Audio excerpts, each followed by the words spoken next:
Imagine waking up at the last minute and then basically rushing out the door, grabbing a coffee, and then you get stuck in traffic, which makes you late for work. Okay, then because you're coming late for work, you miss your deadline, your boss is extremely angry and upset with you. Now you miss lunch because you're having to catch up because you're behind. And then you have to work late because of the fact that you're behind. And once you finally finish work, you leave work and you get stuck in that evening traffic. You struggle through the traffic trying to arrive home. You get home and your spouse is upset because you're late, you missed dinner, and you start to argue. And you eventually go to bed completely relieved that the day is over.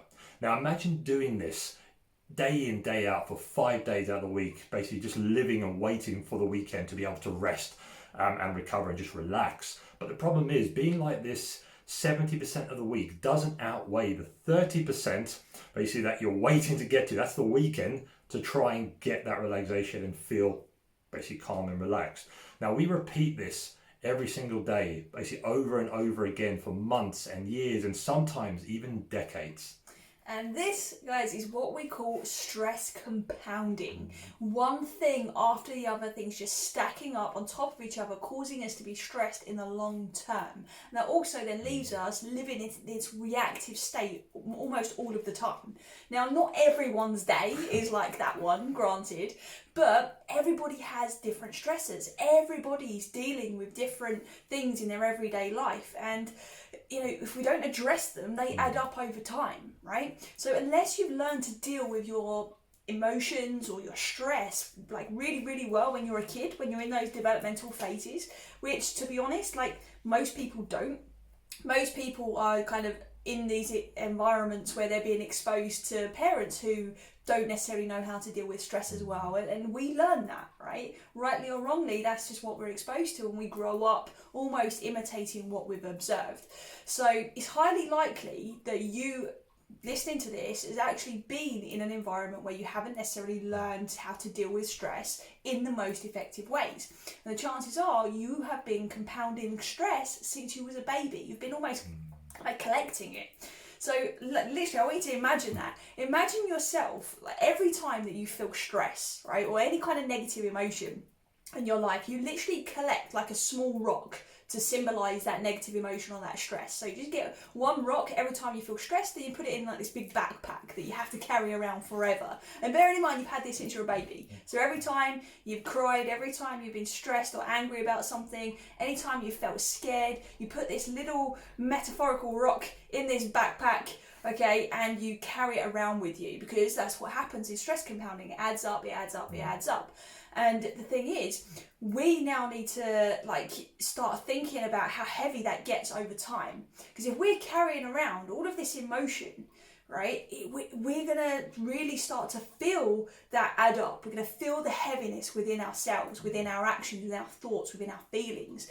And this is exactly what stress compounding is. So we're carrying around these big metaphorical rocks of stress in our bodies instead of an actual backpack. So that energy that comes from all of these different emotions or these stressors, we keep that energy inside of our body, and then our body then gets affected, our mind and our body, but physically it's stored, okay, within us. Definitely. And guys, more often than not, when clients come to us, they have compounded so much stress that it's causing them a big problem, isn't it? Oh, big time, right? For example, like we have people come to us that are overwhelmed, just with life completely, so much so they're not even enjoying it. More often than not, it leaves them feeling anxious or just almost just on edge completely, sometimes depressed, sometimes even experiencing physical pain or tension in their physical bodies as well.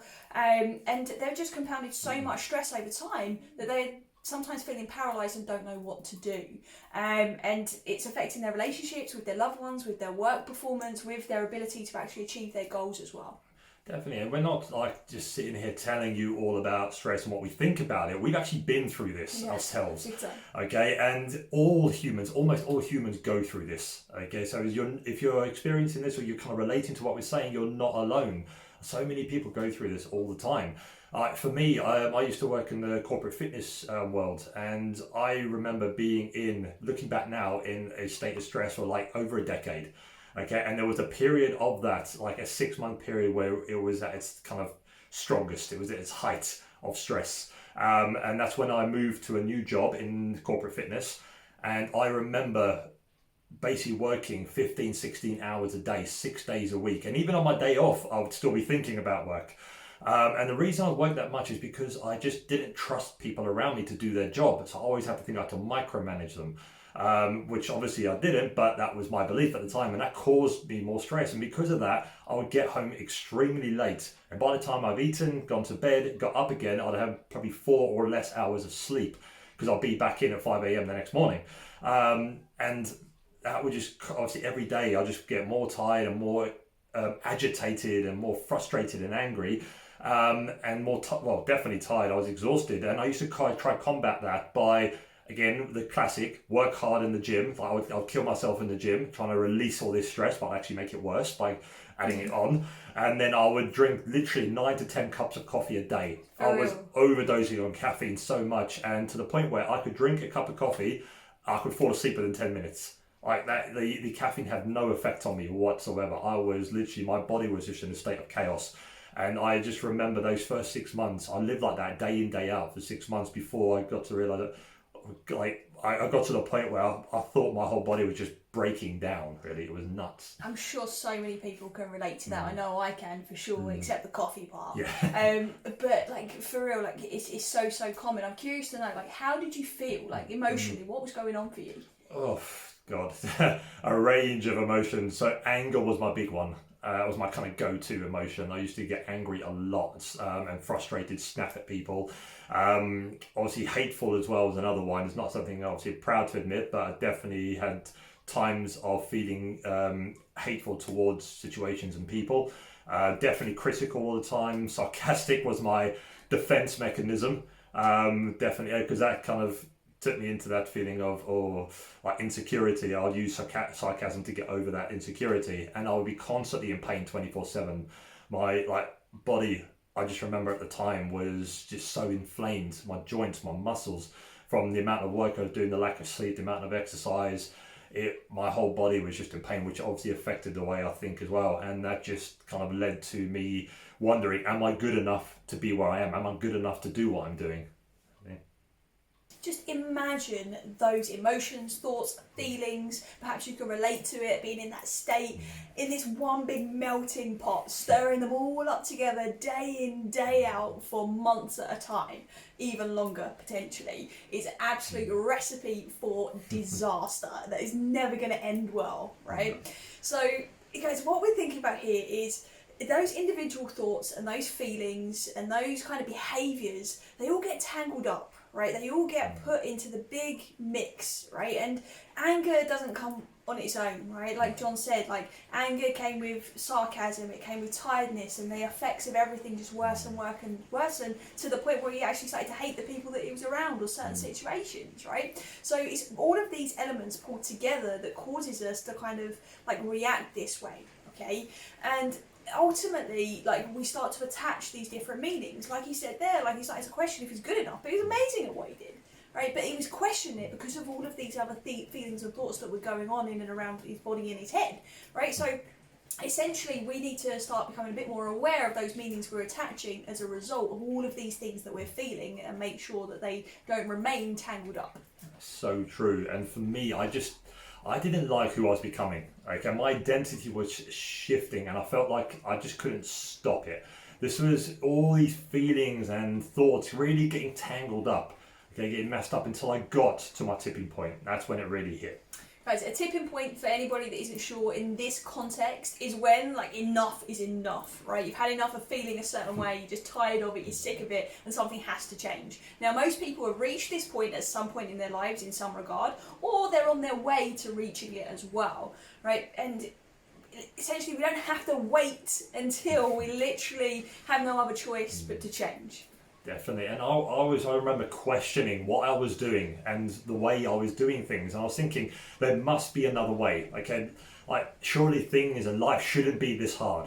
Okay, it's like everything was such a struggle, and I had to be honest with myself and say that this is not who I wanted to be. And this is when I started my journey on self-development and self-discovery. It's basically I started surrounding myself with like-minded people who I wanted to be like, and people. I really kind of wanted to realign my life, and I started to do that deeper work. Yeah, absolutely, you did. Yeah. For sure. And listen, guys, before we talk to you about how to untangle these emotions, thoughts, feelings, and how to stop stress compounding in the first place, it's really important that you start to understand what happened if we actually don't, right? In other words, if you're listening to this episode and you're feeling some of these things and you can really relate to it, but you don't do anything about it, you could be at risk. Exactly, and we all have a capacity for stress, but it's when it gets full. These are some of the negative effects that can really take place. Yeah, definitely. So the first one to share with you is our ability to handle stress or to deal with stress becomes hindered completely. We get so to the point we're so off the wall with stress that now we can't even kind of keep our head above water and actually deal with the everyday stuff that's coming up. Definitely, and we stop thinking and acting resourcefully. We start actually just doing things that don't make sense, and when you actually act in a way that is unresourceful, when you actually do kind of take time to think about it, you start, why did I do that? It's like it doesn't seem to make sense to you, and that's what happens. We stop thinking, acting resourcefully, and it's just everything kind of just goes on a downward slope. Which leads in perfectly to behaving in ways you wouldn't otherwise choose, right? If you start to do things that are not who you are, like John said in his example, he was questioning, he's questioning his identity, right? He's behaving in ways that he'd never seen before. That's not cool, right? And that's good. What's going to happen when you hit and start to go over that threshold of your stress capacity? Exactly, and one kind of major thing that happens is the intelligent part of your brain switches off, and that happened massively for me because I would be doing the same thing over and over and over again, expecting a different result, and I'd be wondering why is this not happening? Why is this still not happening? Why are people still not doing what they're doing? And I would always blame them, and that's my intelligent part of the brain switching off. Instead of thinking resourcefully, it would start then pushing out there, blaming other people, and that unintelligent part would kind of come in the 5-year-old part of your mind would start just blaming and acting a bit childish to. It's when you start sort of regretting that you said something. It's because in your right mind, if you were completely calm, you would never say such a thing to a person, right? Yeah, but definitely. if you're at that point where the intelligent part switched off, say goodbye to that part of you. Cool. So the next one, guys, is that it literally kills your brain cells and reduces the size of your brains. So the latest neuroscience is showing this over and over again, is that with all this toxic energy and chemical inside your body, it is literally killing off the most important parts of who you are. Definitely, and chronic stress has a shrinking effect on the prefrontal cortex of your brain, which is the area responsible for memory and learning. So basically, do you go through your day struggling to remember just the simplest things, and even when it comes to learning, you're just like, oh, I can't take this in, I can't retain it. That's you're in stress. It's shrinking your prefrontal cortex, and that's because there's not getting enough oxygen to your brain to be able to then again come back into that intelligent part of the brain, which can remember and can learn. Yeah, absolutely. And guys, no surprise, all of this can lead to massive health issues like headaches, high blood pressure, poor sex drive, fertility issues, classic anxiety that most people kind of deal with and accept on a day-to-day basis, even though there's no need to, tense muscles, insomnia, just to name a few. Definitely. And the American Institute of Stress basically done a study, and they showed that 33% of people report extreme stress. I guess extreme. 77% of people report the effects of stress on their physical health, and 73% report the effects of stress on their mental health. Now, if you think about the amount of people, okay, and you take that over 70%, that is a huge number of people that are suffering with stress on a daily basis that just don't need to. And they're the ones that have been part of the study. Imagine more. That are out there that haven't expressed that, right? But they're feeling and experiencing it every single day. And this doesn't need to be you. It just doesn't. No. That's the fact. It's a reality. It's like you have the control to be able to do something about it. So if you can relate to anything we talked about in this episode today, there are 2 key things that you need to do right now. Number 1 is a short-term solution for you. So this is which will take action and help you kind of deal with stress on a daily basis. It's like your go-to tool to help you stop the compounding effect. Okay, so it's a deal with in the moment. It's a daily go-to tool for stress relief, like yoga, like breathing, journaling, etc. Stuff like that helps as a go-to tool. Now, you can check out our previous episodes that we've already done, which are full of in-depth examples and practical tools. For example, we've got episode 42, which is stress busting. Again, we talk about that and give you some really good practical tools of how to bust stress in the moment. And episode 44, where we teach you how to deal with overwhelm. Okay, and again, we provide more practical tools there on how to deal with that stress and overwhelm. And episode 46 is stress really a choice? Okay, this is where, again, we go into that concept of you don't have to be stressed. And we, again, share with you practical tools, easy to use in the moment, go-to tools that you can do to get rid of your stress and will reduce your stress massively.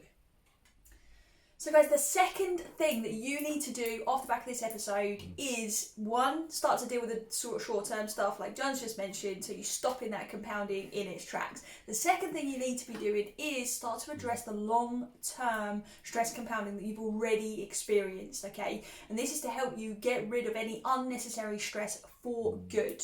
Okay, and this involves letting go of all the past stress that you've compounded until now. So remember the backpack full of those metaphorical rocks from earlier that was full of the stress and the negative emotions that were in your backpack and you was carrying them around whilst it was getting heavier and heavier over the years? Well, this is where we learn to let go of the heaviness that we just don't need. We don't need to be carrying it around. Right, because remember, when we do, it gets tangled up even more and worsens the effects of stress. So long term is where you now need to be looking. Definitely, and guys, we specialize in doing this with our clients, okay, which is why we can guarantee lasting change and living a stress-free life when they are done with our coaching. Okay, we use a combination of hybrid techniques to create a blueprint, which makes this very, very simple by breaking it down into 4 phases. Yeah, we call this the 4-phase human blueprint. I'm sure you've already heard of it before. If you haven't, this is what we help our clients basically go through, and we guide them through this process where they can let go of any kind of stress compounding they've ever experienced, and it really helps them to solve any problems that they're experiencing in the present moment. So basically what we do is we take them first through a discovery phase. This is where we uncover the root of their stress, and we basically identify the moment where they started stress compounding in the first place. Okay, then we take them through what we call reset phase, and that's where we help them to discharge that stress. It's where we help them to let go of any kind of unresolved negative emotions, let go of any patterns or habits that are just not serving them. And then we take them through what we call an alignment phase, okay, which is where we ensure our clients are thinking, feeling, behaving in a way that they want to, in a way that is aligned with where it is they actually want to be. And then finally, we take them through this future-proofing phase, which is where they start to learn and make sure they have all the tools so that they don't ever compound stress again in their lives, so they can move forward with clarity, feeling healthier and happier in their lives. Nice. And to let go of unnecessary stress for good, you must do the deeper work that is necessary and let go of the stress that is compounding up until now. Now, we wish that we could just reel off a step-by-step for you on how to do this on the podcast, but there are a few realities at play here. Number one being some people just aren't at the action-taking stage yet. So they're just thinking about change and not ready to kind of do anything about it. Number two is it's a unique journey, okay, and it's not a generic process. So that means everyone is individual. And we can't just do a copy and paste, okay, for everyone. So it's got to be individual and unique to you. And number three is for safe and effective results, it should always be practiced with a qualified coach live. Yeah, absolutely. Anybody tells you can work through this stuff kind of like from a distance, as in like through just random videos and this kind of stuff, is probably maybe selling yourself short of some of the results that you could be experiencing. So listen, if you kind of don't fall into those 3 that John just mentioned, and you actually really do want to eliminate your stress once and for all, reach out to us so that we can help you go through that, so that you can stop your stress compounding, right? So before we go, listen, we really want to share with you basically some of the most common mistakes of stress compounding that we see people make over and over again. Definitely. And the first one is turning to alcohol. We see this so much with people who are overstressed, overwhelmed, is they turn to alcohol thinking it's going to solve the problem. And the reason it feels good is because it numbs what's happening. You kind of forget about it temporarily, but the next day the problems are still there, and more than likely you're actually making it worse, because obviously you're again compounding more stress now because of the alcohol as well. Yep, exactly. The next one, guys, is working to exhaustion. Being a martyr, wearing your kind of that stress and that working hard as the badge of honour. That is not, again, going to end well, and it's actually going to add to more compounded stress. Definitely. And the next one is working out to exhaustion. Okay, now this is like letting off steam through exercise, and this can be good, but not to such high intensity. So a lot of research has shown that stressed people take twice as long to recover compared to non-stressed people. So it's all about the lower intensity exercise that is going to help with the stress, not the killing yourself in the gym until the point where you can't stand anymore. Yeah, absolutely. Another one that John mentioned earlier that he did was like relying on caffeine. And so many people do this, right? One coffee after the other, and I get it. Most people love coffee, and it's like a big part of their day, especially having that first coffee in the morning, and that's okay. But if you're already super stressed, you're adding more cortisol and more stress and chemical into the mix to a system that's already really struggling, and that's almost like just adding more fuel to a fire internally, and again, doesn't end well. No, it doesn't. And the last one is losing sleep. Okay, so lack of sleep boosts stress hormone, boosts your cortisol levels, and it makes you hungrier, and it prevents you from recovering. Okay, it's a huge one that a lot of people who are stressed experience very erratic sleeping patterns and a complete lack of sleep. Basically, out of these 5 we just shared with you, 4 of those, so apart from the alcohol, the next 4 is what I was doing on a daily basis. These are the mistakes I was making every single day, every single month, every single year for like decades. Okay, and I know a lot of people who experience exactly the same, and it did not, well, it ended well because I started to realise it and done the deeper work. But I know a lot of people where it doesn't end well because they're still in that after like 20, 30 years. Yeah, and if you're really ready to get out of that state and to stop this stress compounding once and for all and move forward, we can help you do that with our 4-phase human blueprint. Okay, so the first thing you need to do when this episode ends, if you're really serious about taking some action, reach out to us. Just drop us an email, send us a message, let us know that you need a hand, and we'll be there to actually help you. Okay, so reach out to us. We're here for you, we're ready for you, and we can remove all that stress compounding that you've already been doing up until now. Definitely. So that's it from us today, guys. We thank you for watching and for listening, and until next time, much love and wellness. Bye.